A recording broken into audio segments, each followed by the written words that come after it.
Hello and welcome, everyone. My name is Terry. I'm the lead for our local Jersey City Mom and Jersey City Parent communities. Jersey City Moms is a grassroots, volunteer-led parent group that began in 2007 with a few moms who met in Van Voorst Park.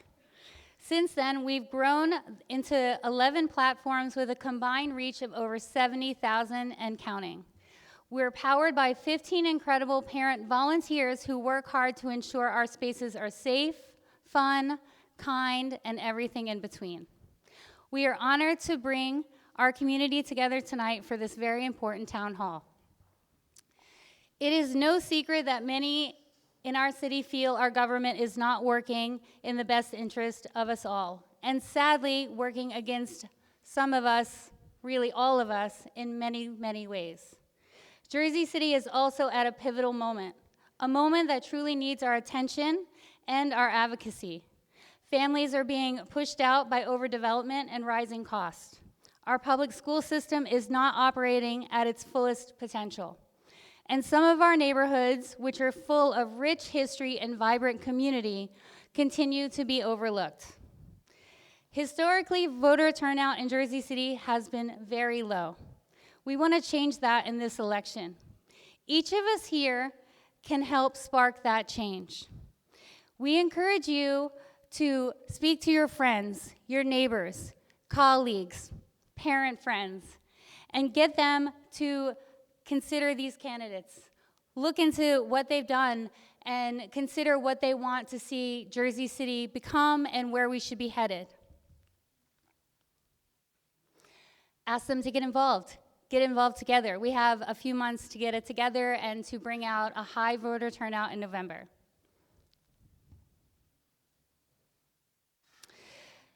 Here's how tonight's program will go. Each candidate will have 3 minutes to introduce themselves and share any opening statements. Our wonderful moderator, Lydiana, will then pose 3 questions to the candidates. Each candidate will have 1.5 minutes to respond. They have not been given these questions in advance. Sorry, guys. It's friendly, though. This is friendly night. Our lovely fellow Jersey City Mom moderator, Victoria, will help us keep time. After the mayoral panel, we'll move on to brief greetings from each of our city council candidates. If you are a council candidate at large, we invite you to please speak about your candidacy and share whatever resonates for you. If you are a ward candidate, we invite you to say what ward you are running for, and then we'll ask members of that ward to connect with you after the introductions to further connect on your candidacy. After that, whatever time is allotted, we will be able to mix and mingle and connect with each other. And now I'll pass the floor to our moderator for the evening, Lydiana.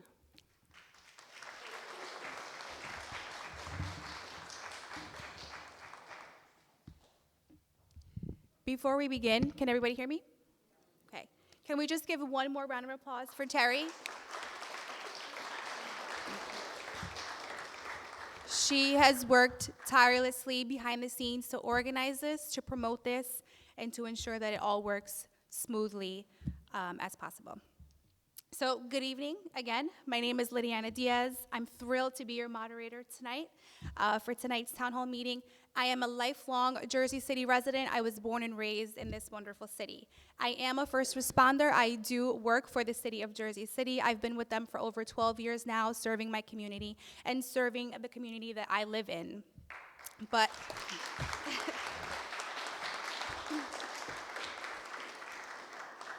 my most important role is that I am a mother, and becoming a mother has shaped my experiences in which the issues that we are going to be discussing here today and how I approach them. So I am looking forward to the meaningful conversations that we're gonna have tonight, and I look forward to hearing you guys. So without further ado, shall we begin? Good, okay. You're gonna go first? Okay. I think, sure, I mean, that mic is for you if you'd like to stand, sit.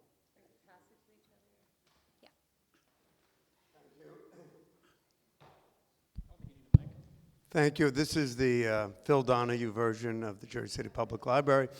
I just want to say thank you very much, and I just appreciate the opportunity.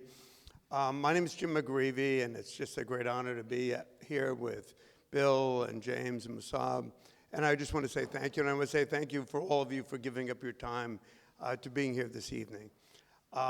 Just a quick synopsis. I was born at Margaret Haig Hospital in the great city of Jersey City. My grandparents came to this country from Ireland. My grandfather was a police officer, my uncle, and my cousin proudly was one of the first female police officers. After college and law school, I had the opportunity to serve as mayor of Woodbridge Township. I also served in the state legislature, served as governor, and then for the past 10 years I've been working in reentry. And that is working with individuals that are coming home from prison, coming home from addiction treatment, and veterans coming home from combat. So these are people that are challenged. These are people that are looking for second chances. Why am I running for mayor of the great city of Jersey City? Because I think very much, as you said, we're at a critical point. A couple of weeks ago, I was coming out of church, and a gentleman said, you know, Jim, I can't afford to live here anymore. I'm moving back to South Carolina. This is a family who have been here for 3 generations. And the concern is that we're rapidly outpricing ourselves of the people who generationally have built this city and made this city so great. And so what I see is affordability. Affordability is so critically important. I also think making government work. I know people that when they call up City Hall for services, whether it's 911, 1 minute left, whether it's 911 or permitting or garbage pickup, they feel frustrated. So I want Jersey City government to work and to work well. I like to think of myself as a good manager. And also I want to make sure that Jersey City is safe. And the other thing is education. Education. Education is the cornerstone of the American experience. If you want a great city, you have a great school system. I see so many parents, 30 seconds, I see so many parents struggling to try to navigate secondary school and trying to get their children into a specific school. And so what I want to do is I want to be that mayor that owns secondary education, that owns primary education, middle schools, and help to make it great. And I think collectively we can do this with all of us in a shared direction. 10 seconds. Thank you very much.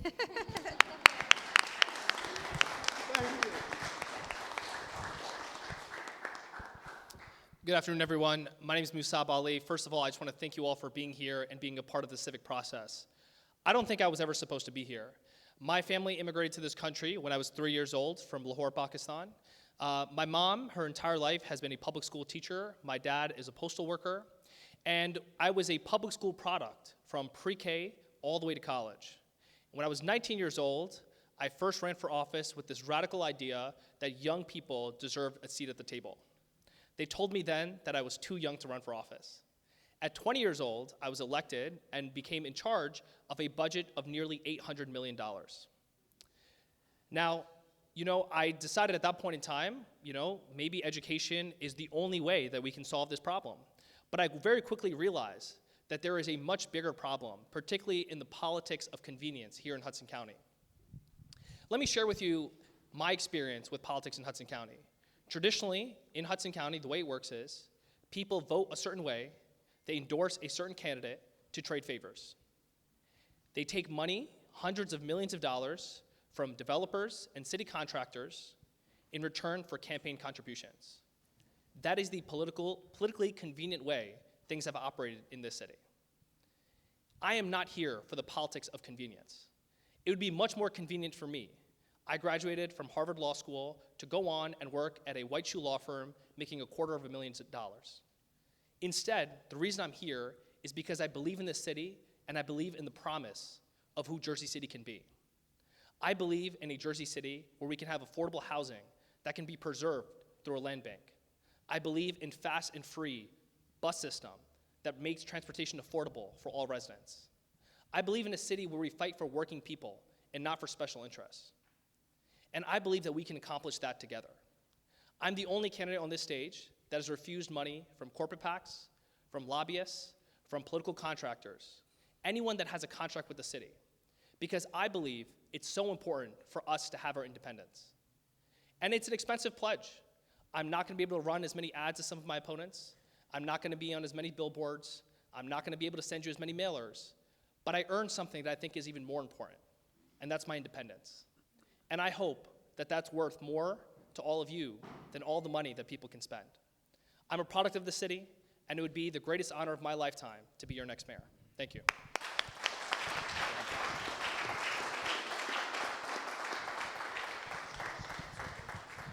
I'm just going to stand so I can see folks in the back. Good to go? Okay, great. Thank you all so much, Terry and the whole Jersey City Moms team. Thank you so much for having us. Again, my name is James Solomon. I'm the current councilman here in Ward E and a candidate for mayor. I'll start just a little bit on how I decided to get into public service. So starts with my wife, Gabby, who's in the back. Gabby took a job working at Newark Public Schools and came to a couple places back home in Jersey to look for a place to live. And she came to Jersey City first, and she called me up on the phone, and she said immediately, and there's some kids here, so I'll censor myself. She said, James, I bleeping love Jersey City. And that's it. From the moment she said those words, we knew Jersey City was home. We started here dating, but I wasn't immediately involved in the political life of the city, but that changed for me in 2015. So in 2015, I had the most sort of shocking moment in my life. At that time, a month after we had gotten married, I was diagnosed with lymphoma. And I'm blessed today now to be in remission for 9 years, and many other folks in the room, including other candidates who have had that blessing. Thank you. But when that happened, I thought very deeply about what it is that I wanted in my life. And there were really just two core things. It was family and service. So blessed today on both fronts. So on the family, we have our 3 beautiful daughters, Camila, Corinne, and Noelle. They attend one of our local public schools downtown. Some of you have seen me dropping them off before I've had coffee, so I apologize for any faces that I've made during that time. And then service. So I decided that I really wanted to give back to this city because it had had my back during my toughest time. I always remember my friends, Debbie and Sharon, Dale Husto, and Gia Gelato. Every time during my treatment I walked in, it was a free cup of coffee to make sure that my spirits were up. My friend Joel Maffei walks in Liberty State Park to keep my energy up. And I really felt I wanted to give back, but do it the right way. And so when I ran in that 2017 race, I made 2 promises. The first was to be independent from the Hudson County political machine, because too often that machine serves itself and not you. And the second was to be independent from real estate developers. So I'm the only candidate on the stage who has promised not to take donations from Jersey City developers, because I have found that development too often operates under a pay-to-play manner in Jersey City. Developer gives big money to a politician, and then they get more units with no affordable homes. And I think when we see the giant towers go up in our city, and we ask, why isn't there an affordable unit in those buildings? Why aren't they giving us parks and public schools? It comes back to that pay-to-play relationship that too often governs what happens in our city. So I've been proud to stick to those promises and accomplish a lot on the city council, showing that you don't have to choose between effective and ethical public servants. So I've been proud on our public school front to crack down on big corporations who weren't paying their fair share and find $40 million more for our public schools. I've been proud to support pedestrian safety efforts all across Jersey City, building both protected bike lanes and additional infrastructure. But I know we need to do more. And so I'm running for mayor to help deliver a city that works for all, more affordable homes, the best public school system of any city in the country, and safe streets that we feel comfortable having our kids walk and cross. So thank you all so much for having me, and I look forward to the rest of the conversation.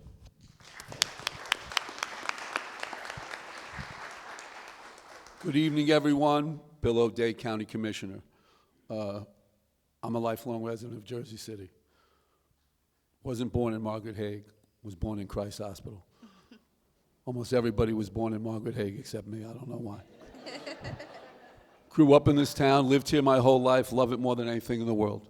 Could never imagine myself not living here. From a kid growing up and watching a Brennan courthouse that had broken windows and we used to sneak into and play hide and seek to see what it is today, to going to the Lowe's Theater when it was an amazing theater, watching it close, being a member of the city council who saved it as a deciding vote from a wrecking ball, and staying active with the Friends of the Lowe's to now watch it undergo over $100 million restoration. Jersey City means everything to me. Why am I running for mayor? I've dedicated my life to public service. A little older than Musab, but at the age of 26, I was elected to the city council. Because Musab didn't want to run for city council 4 years ago, I still hold that record today as the youngest person ever elected. And ever since I've been in public service, I've always been independent. I challenge anyone to show once when I wasn't independent. Never afraid to take on the political machine, vote against them, speak out against them, even when it gets me in trouble. Work with them when you can work with them, because I've learned as I've gone on, when I was a councilman, it was easy to vote against things, speak out against things, and take a bow. But as I've moved on, I learned that you've got to work often within the system.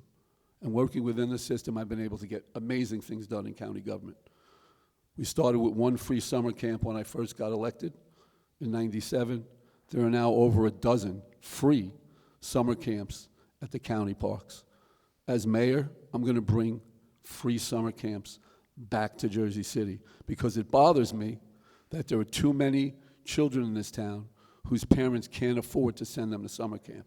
And hopefully many of them, or hundreds of them, are in camps like Lincoln Park. School system. Yes, we can improve our school system, but let's be honest. The state of New Jersey screwed us. They put in place a formula. They took $250 million a year away from the city. They punished us in part because of our success. We need to change that formula, go to a formula that properly deals with the individuals that are eligible for free lunch, those children. That alone can change the horizon of our tax situation and our education system. I'm available, attentive, and altruistic. I'll work for you and I'll fight for you 24/7. Thank you. I'll hold it. Bill, would you like to go first?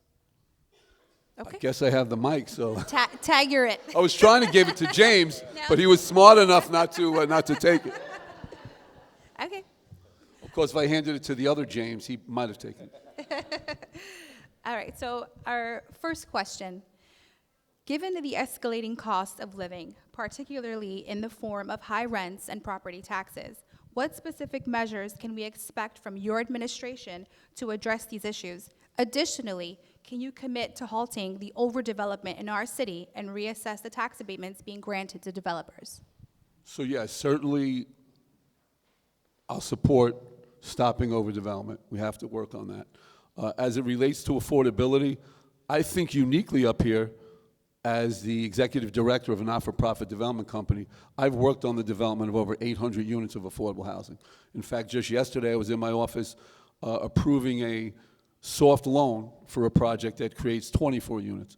I'm currently working with Black Law Enforcement Serving Community to create 18 units on MLK, which includes State Affordable Housing Trust Fund as well as local home funds under ARP. So I know how to create affordable housing, no disrespect to anyone else up here, because I do it on a day-to-day basis. We need to have strong rent control. The laws are on the books. The laws haven't been enforced. We need to enforce it.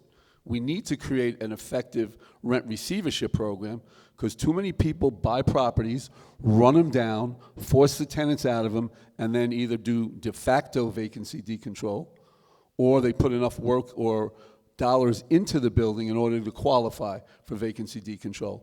Preserving affordable units is easier and cheaper even than building new ones, though we desperately need to build new ones. And I think I was the first one who came up with the 20% requirement. Jersey City put a 10% requirement in. It was a failure. It was a total failure. I don't know if anyone ever took advantage of it. I knew when they did that, that was something that was going to fail. So I'm committed to affordable housing. I'm committed to putting a citizen budget committee together to look at our budget, let outsiders look at the budget, and let's be bound by what they have to say.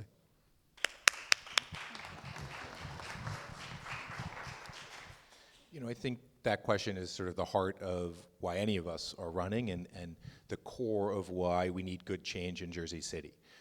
For me, if you do the job of being councilman well, the stories you hear are heartbreaking, and they have to inspire, urgency and action. We hear of longtime homeowners who have, had a home for 3 generations who have to leave Jersey City because of a 40% increase in property taxes over the last 3 years, and another one coming this coming fall. We have landlords that are colluding to raise rents artificially high, right? Again, I know so many tenants that had their rents raised 30, 40% who have been forced out of Jersey City. So I'm proud of both work we've done on the council, but no, there's way more to do as mayor. So on the council, we were able to just ban the other day the landlords from, again, artificially colluding or illegally colluding to artificially raise rent.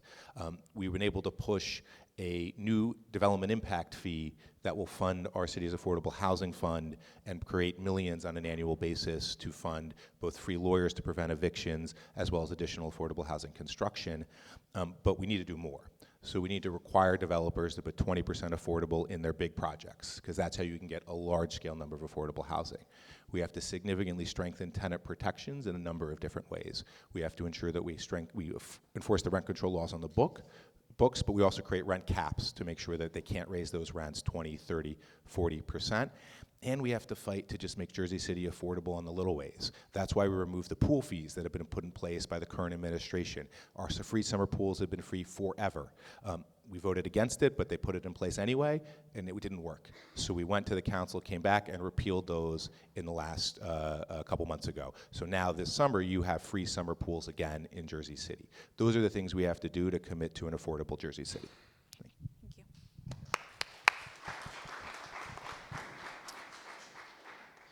So actually, I remember in law school actually going to housing court and fighting for people who were being evicted from their homes.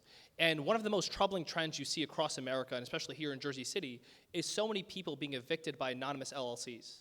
I mean, there are people who are buying up our homes, who are evicting people just to jack up the rent, just to make sure they can get out of being part of the rent control. So I think Bill and James hit the nail on the head in terms of rent control and enforcing that. But we also need to make sure we know who the owners are of these buildings. I mean, there are people, again, that are buying up these properties institutionally to make sure that they can drive up rents to build a profit.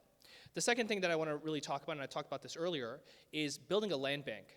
Right? So in 2019, the New Jersey State Legislature approved the ability for cities and municipalities to build land banks. Newark was the first city to do one. Jersey City, I think, has the potential to use it to not just build affordable housing, but the point Bill was making, preserve affordable housing.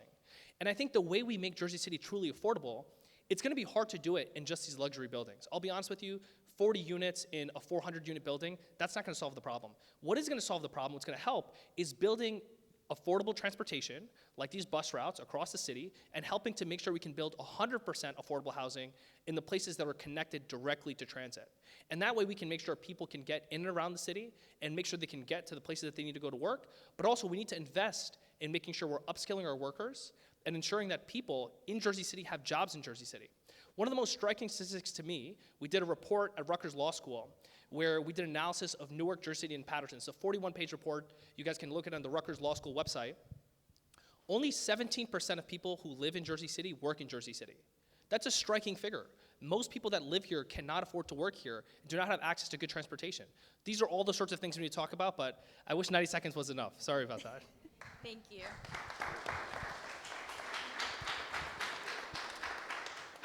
You know, I'm going to take it in reverse order. You know, one of the major concerns for Jersey City is the high cost of property taxes and the high cost of rents. And the reality is that Jersey City property taxes, which is issued by the municipality, the county, and the school district, not only drives up property taxes for homeowners, but also for renters. And that's a critical concern. Approximately 5 years ago, Jersey City had the highest property tax increase in the state. And as Commissioner said, in part that was alluded to the change in funding formula in terms of the school district, but it's also the increase in expenditures. If you have the opportunity to look at the municipal budget, to look at the school budget, and to look at auditing, you see the irregularities that have taken place in terms of the municipality and the school district, which should be of concern. So first is to stabilize our property taxes. And property taxes impact all of us, whether you're a homeowner or you're a renter.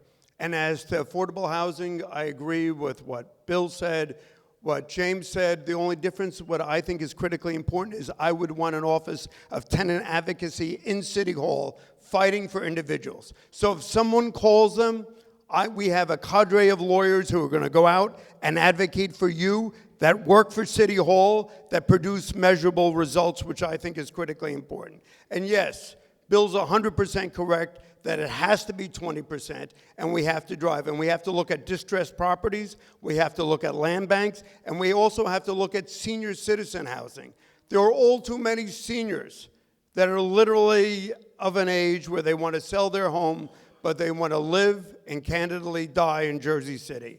And that also has to be a priority. Thank you. Thank you.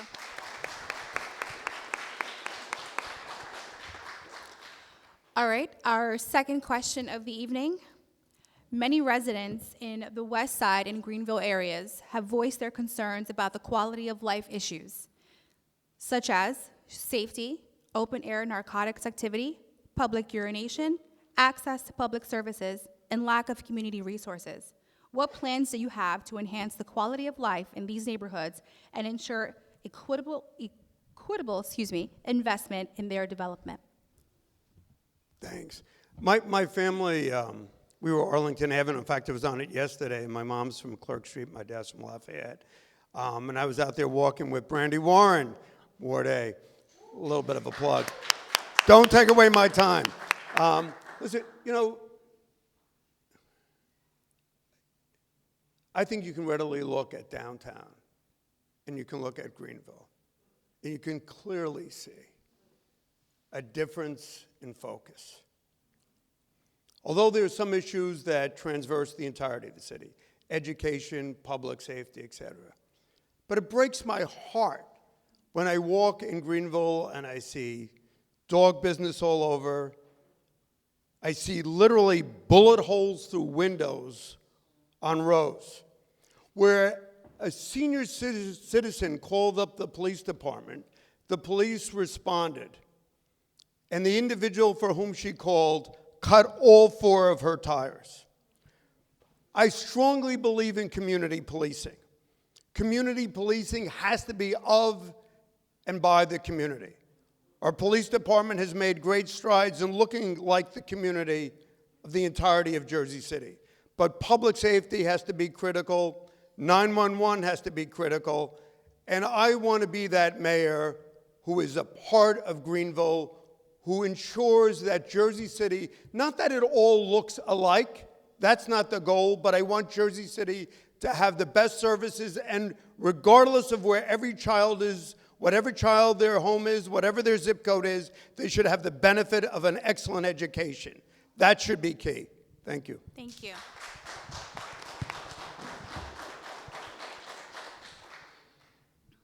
I think what Jim was saying in terms of a tale of two cities, I think many of us that have been in Jersey City for a long time know that and feel that. And I think especially, in my neighborhood, I live in Journal Square, I think people are watching displacement happen right in front of them. And the thing is, as someone from Jersey City, this is the home of Ellis Island, right? We're not afraid of new people coming in here.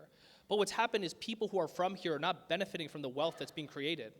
For people that don't realize how much demographics have shifted, 55% of Jersey City residents have been pushed out since 2018. The median income has gone from $56,000 10 years ago to over $96,000 today. It is a completely new city. And yet, when we go to Greenville and we walk in these neighborhoods, these are places where people are not getting responses from the police, where people are not getting their trash picked up. And I think a big part of that is that these people feel left behind. And I say this to you, no disrespect to the current mayor, but we don't see him walking in those streets. And the reality is, look, I went to middle school right next to Snyder High School. I took 2 buses to get to my middle school. I was there from the ages of 11 to 13. I've walked in those neighborhoods. I walk there now. I feel comfortable walking there. But I think there are some people who don't feel comfortable being there, and it's a reflection in our city services where some of our officers reflect that mentality to say, look, this is a part of the city that's forgotten by City Hall, and so we don't have to, be up to snuff. We have no accountability metrics. There's nobody who's going to follow up on us. And one other thing that I think is critically important, and not just that neighborhood, but across the city, is making sure we have a functioning traffic department, right? People that are actually ticketing people who are, committing traffic violations. Because right now, if you're a pedestrian walking in the street, or if you're a driver, there is no one enforcing the law. And I think it's important that the next mayor make sure that happens across the city. Thank you. Thank you.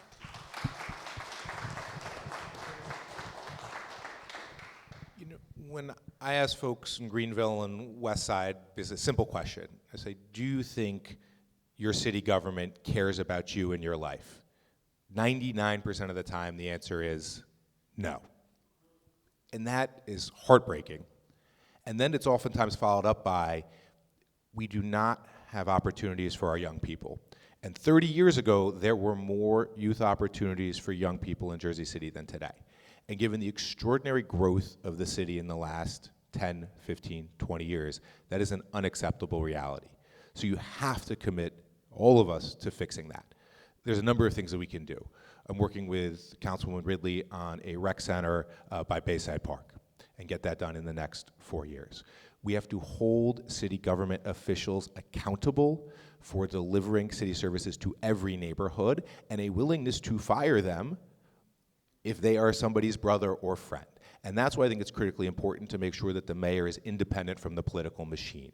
Because too often you pay a corruption tax, whether that's through higher property taxes or worse government services, because either city contractors or government officials are put in place not because they are the most qualified, but because they knew the right person.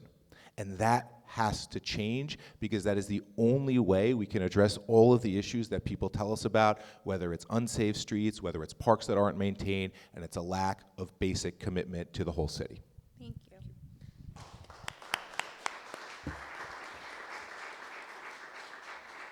So for 52 years, I've lived on the west side of Jersey City. I've lived within 5 blocks of Lincoln Park. I walk the streets, I walk the park. People who live in that neighborhood know me. They have my cell phone number. When there's a problem, they call me, and we jump on top of it. The buck stops here.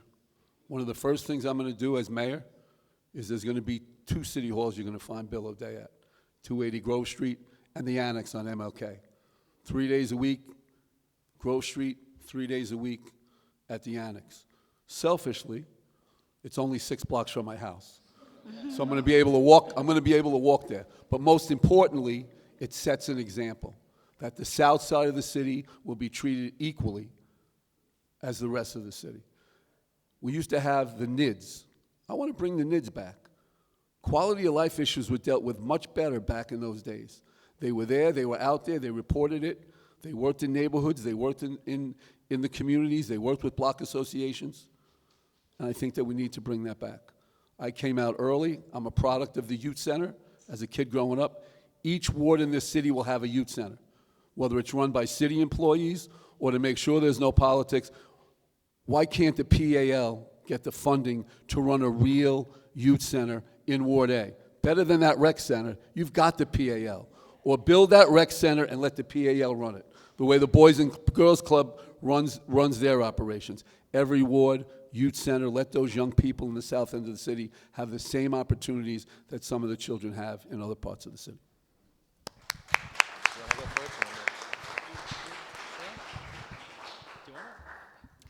All right. Thank you all. We're on our last question. That was fast. We'll have time to mingle after. All right. What are your thoughts on the state of Jersey City's public school system? How can we ensure our public schools not only perform better, but also truly serve all of our students, offering greater support and opportunity for local youth across every neighborhood? So I think there's a reason I got this question first. I'm the only person who's up here who's served on the Jersey City Board of Education. And again, I was elected when I was 20. My peers elected me as the president by the time I was 23. They didn't elect me as the president because I was the brightest guy in the room. They elected me because they understood that I had the leadership to drive forward an agenda to make our schools better. And we did tons of fantastic things. We canceled student lunch debt. We increased teacher minimum wage. We made sure there was participatory budgeting where people could talk to us about their issues. But I just wanted to drill in on that participatory budgeting issue very quickly. When I went to our students, I gave every high school $10,000, and I asked our young people, where do you want to spend our money? Do you know what every single high school across the city said? Fix our bathrooms. Every single one of them. Adults said, oh, these young people are going to ask for field trips, they're going to ask for PlayStations. They all said fix our bathrooms. We gave them the money again. We reallocated money towards that issue, but we reallocated money again. I think what that demonstrates to me is that there is so much agency we are taking away from our young people. We should ask them, where are we failing you? Because so often our system, some of these children do not have the right advocates who are speaking up. They do not have people who are fighting for them. We can ask them directly, how are we failing you? Because we are failing them. That is the reality of the system. And we should be asking them, how can we fix this problem? And I think especially for our younger grades, there are so many metrics that we need to put in for accountability, and that's something that the mayor needs to partner with City Hall to make sure it gets done. And the mayor needs to partner with the school board to make sure it gets done, instead of fighting one another. I can tell you so many fights that I had with City Hall, with the City Council, with the mayor's office, in order to get things done. And that shouldn't be the way that we operate as a city. The most important service we provide as a city is our school system. And I'm gonna be a mayor that prioritizes that first. Thank you.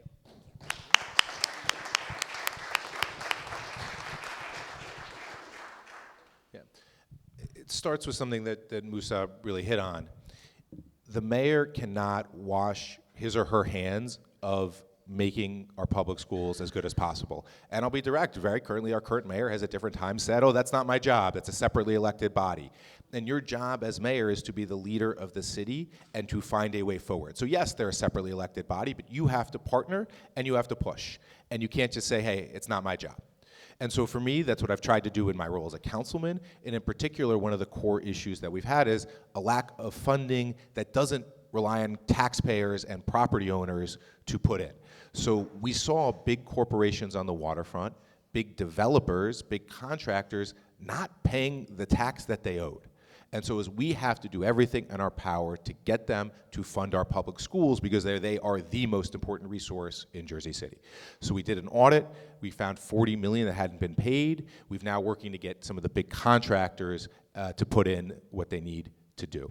And that then goes to the ensuring that our public schools, that my wife and I are proud to send our children to, have what they need, but we also need to make sure that there's accountability too, and that the current drops in reading and math scores over the last couple of years is simply cannot continue, and we have to have a plan to improve them. There are other cities nearby that have shown improvements. They involve parent education, they involve finding ways to get people into the community and into the classroom. There's more money that goes in the classroom, there's better academic education. Those are all the things we have to fight for to have the best public school system of any city in the country. Thank you.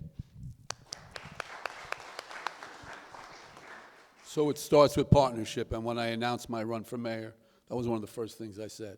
The city and the school board have to be partners. When we're partners, we go to the state of New Jersey and we demand that the formula be changed, a formula that was done for political reasons.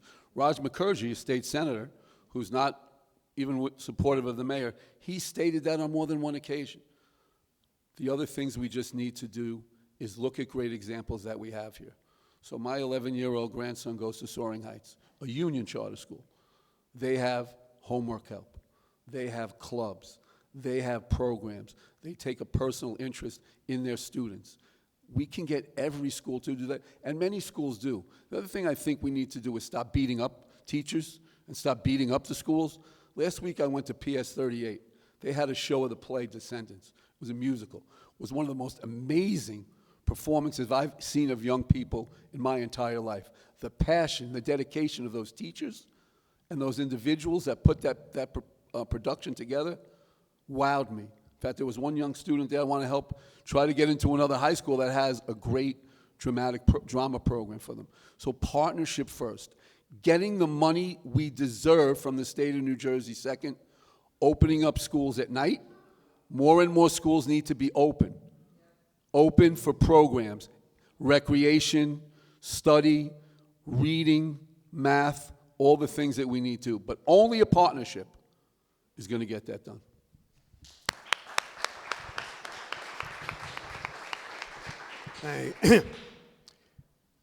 To me, this is one of the primary reasons why I'm running for mayor. And I agree with Bill, there has to be a partnership, but there has to be accountability. I mean, we're spending over $36,000 per student in the district. And so when I was governor, I had the ability, we established literacy coaches.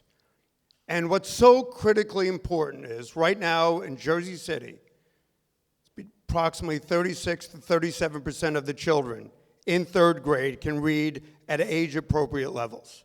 One, I would continue literacy not only K through 3, but do it 4th and 5th grade to focus on literacy. Because if a child can't read at 3rd grade, there's more requirements for reading in 4th grade, and math, and science, and all those concurrent responsibilities. Second, I talk to teachers all the time, and there are great teachers. There are passionate teachers. But frankly, so many times, supervision stymies those great teachers.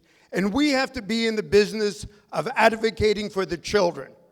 Third, to me, maybe I'm old-fashioned. There are no books.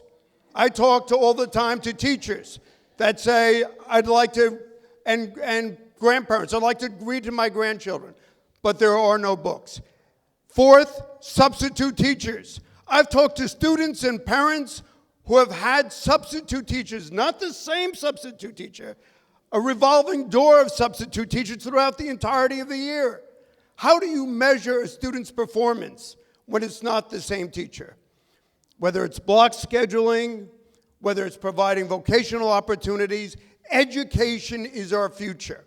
And as I think everyone here stated, I want to be the mayor to own Jersey City Public Schools, to work cooperatively. It's not just as simply of more money. For me, it's taking it out of administration and getting it into the classroom where our children are. Thank you. Thank you.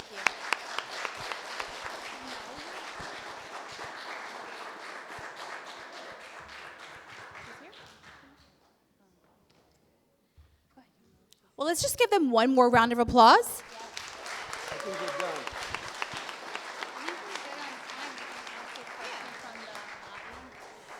So before we mix and mingle, we just want to ask if there is a volunteer from the audience who would like to ask the candidates a question. Yep, Molly? Okay, Molly, would you like to stand? Yep. Yes, for you guys, yeah. Audience question, yes.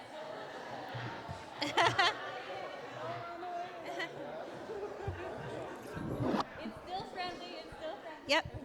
Okay, go ahead, Molly. What are you guys planning to do around the increased flooding and climate-related issues impacting the various neighborhoods in Jersey City? Like flooding really impacting downtown, it's causing flood insurance to go up to homeowners. I'm just curious. I know Hoboken implemented a ton of infrastructure that's really helped. I'm curious what your plan is for that. So, I'm sorry, what's your first name? Molly, great question.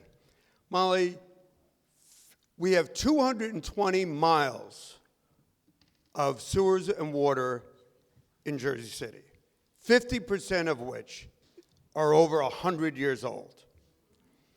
Candidly, to address that 50%, it would cost $6.2 billion with a B dollars. So the first thing we have to do is and I can go on, we're under a federal consent order, and we're discharging effluent right now into the Hudson River when it rains too high, but you're 1,000% correct. And then with the prospect of the New York barrier, the prospect of the Hoboken barrier, you are only going to exacerbate flooding in downtown Jersey City. On top of that, as many individuals said, we have significant overdevelopment, we've lost green space, and we have nowhere for water to go. And so if I can plug the embankment, if I can plug open green space, critically important. I've met with engineers and hydrologists to begin to look at some of the challenges that we have to, but we have to first make sure that our infrastructure is stable. Second, we have to begin to undertake the mitigation measures, some of which I think Hoboken has done. Some mitigation measures or aspects are better than other, but this is so critically important. We all know how Jersey City and how water runs in Jersey City in terms of downtown, combined with what Hoboken has done and New York City will do. It will exacerbate. So part of it is our responsibility. In fact, if you're really bored, Mal, read my op-ed. But you've got to be really bored if you want to snooze. But I mean, this to me is a sleeper issue, because and you see these stress fractures in sewers all across Jersey City. When these pipes begin to break, and people say, well, they expanded my pipe, but they may not have done the entirety of the network. And so what my concern is, if we've expanded utilization by upwards of 40% in certain areas, but we haven't expanded capacity, what's going to happen? And emergency measures are prohibitively expensive. As what the good book says, you shall reap what you shall sow. We've better be responsible in addressing this. Because when people start flushing bathrooms or turning on faucets and it doesn't work, it's up to us to begin to address these measures now. Sorry for being so excited about sewers. Thank you.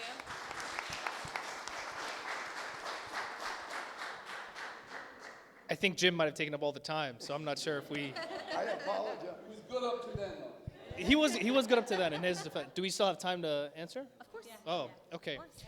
So, I think what's fascinating to me about whenever we talk about climate issues is most politicians are very short-sighted, because for them they think about the next 4 years and they think about what does it take to get reelected. And the reality is sustainability is not a sexy issue that you can solve in the next 4 years.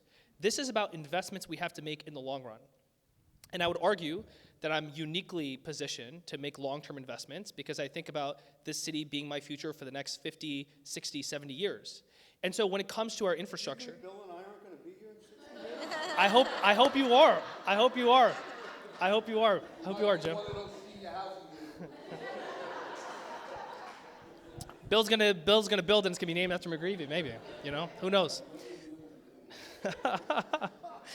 But anyway, going back to the sustainability issue, right? I mean, I think when you talk about flooding, part of I think what Jim mentioned in terms of the MUA is something that I think we all need to reconcile with, right?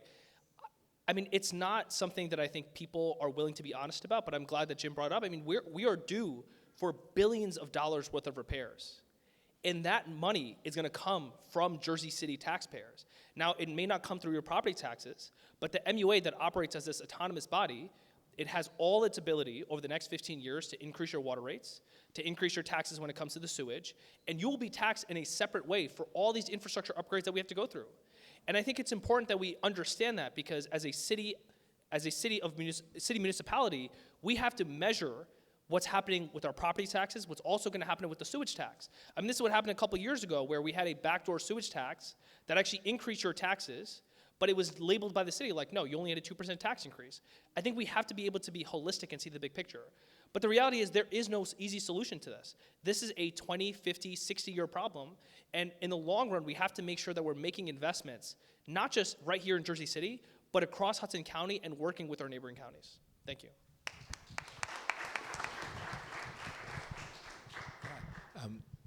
It is a phenomenal question, and I think the answer, in addition to what Jim and Musab said about the important infrastructure upgrades that are required, is that handling stormwater has to infuse every part of what our city government does.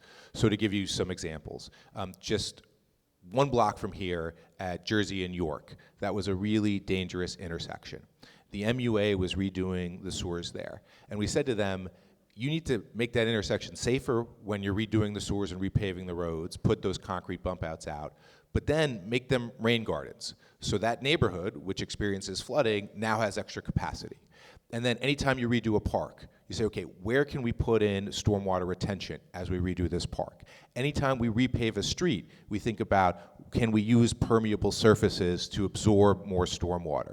So the answer is, you have to make sure that this isn't just a siloed sustainability as 5 people in an office, but that every part of city government is thinking about how do we absorb more stormwater so we do not have the type of flooding. Because I have stood in the basement on my old friends, the Rivera family, they're on Cole Street. After Ida hit, I stood in the water in the basement with them as they were reckoning with how the heck are we going to deal with this extraordinary flood? Where is the money come from? Is FEMA going to do it? And now we see Donald Trump removing FEMA funding from Democratic cities and Democratic states. So my commitment is to ensure that everything we do addresses those sustainability issues, both in the big infrastructure, which has to happen, but across every part of city government.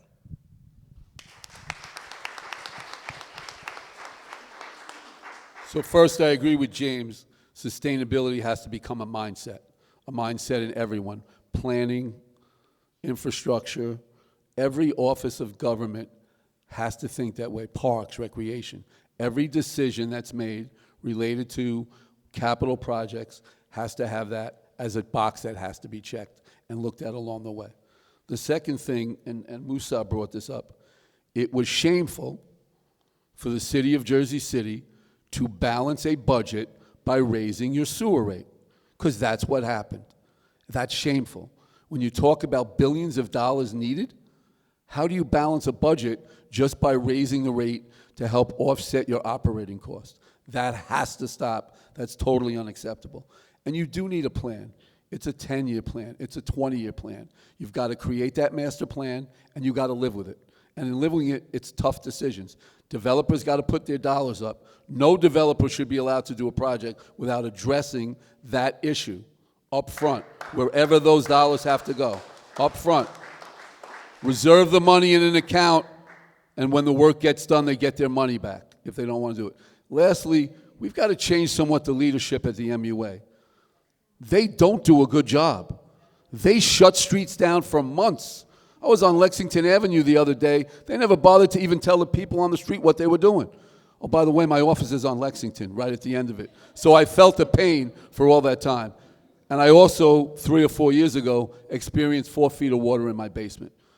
And when it's hot, I'm not an air conditioning guy. I like to sleep in the basement. So I know the pain of it. Master plan, commit the dollars. It's going to be painful.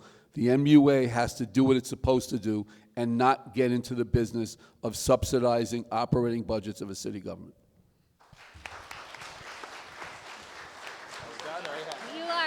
You are. Okay, that concludes our portion of our mayoral candidate panel. If we could give these gentlemen a round of applause. Thank you so much. Thank you so much.